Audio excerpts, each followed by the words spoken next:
Hello, and welcome to this roundup of historical romance novels where there is a servant in disguise. I'm Olivia, your favorite resource for book recommendations you can easily screenshot, and you're watching Random Olive Reads. Cocky Butler by Annabelle Anders is book 7 of the Regency Cocky Gents series. The super arrogant Duke of the friend group loses a wager and now has to serve as the butler at his friend's London townhouse. But this Duke's authoritative bearing always comes through, and all of his friends come to see him for advice throughout the entire series, even though he's supposed to be the butler.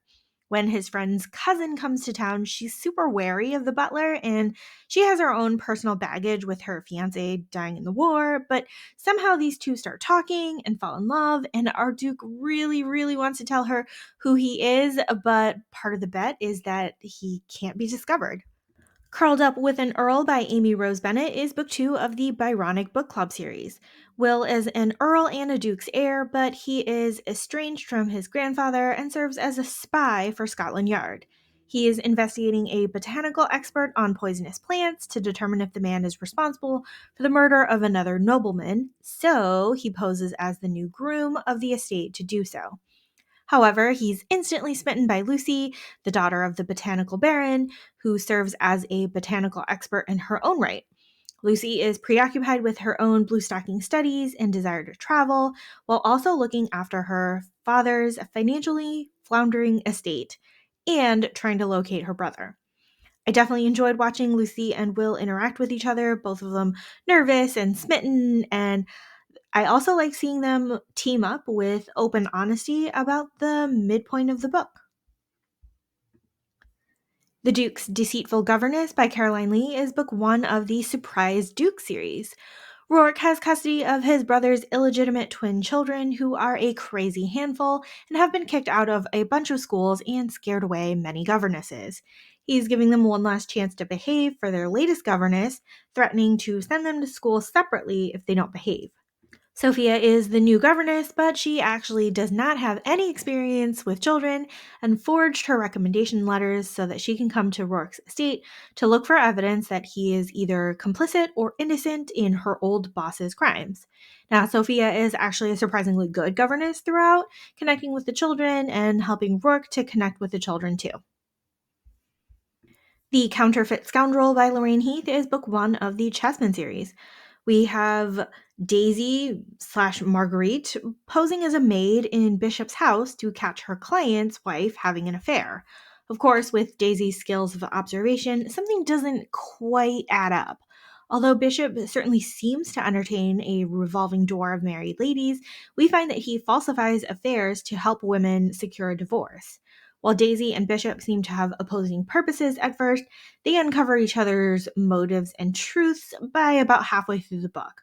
After that, we see Bishop being suspected of murdering one of the husbands, and then he has to hire Daisy as an investigator on his behalf. The Runaway Duke by Julianne Long is a standalone novel.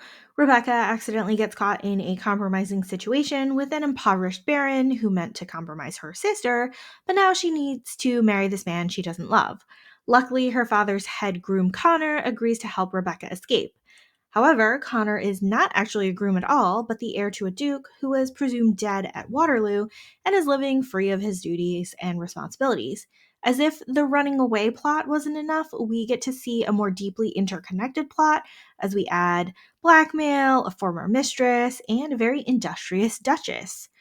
I liked reading the multiple points of view of this story and how the characters were interconnected, and it all comes back to the fact that Connor is right now the rightful duke. The Marquess Makes His Move by Diana Quincy is book 3 of the Clandestine Affairs series.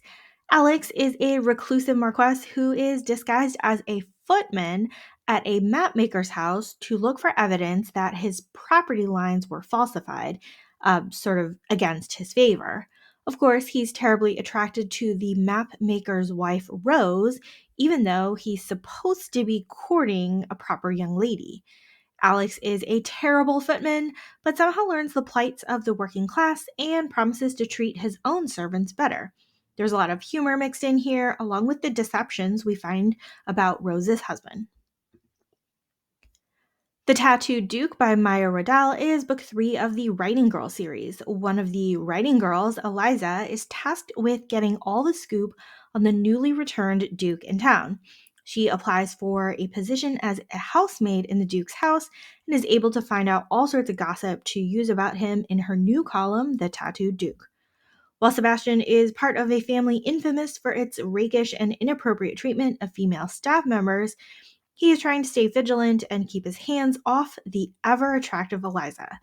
Despite finding his estate in disarray and debt, Sebastian would rather be sailing the world and leading an expedition to Timbuktu. Unfortunately, all of the press about his scandalous reputation does not help him at all in acquiring the funds he needs for the expedition.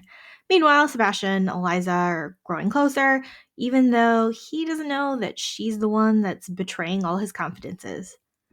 Hopefully you enjoyed this roundup. Thank you so much for watching this video. Links to all of these books are in the description box. Like and subscribe to get updates, and you can follow me on Instagram at randomolive.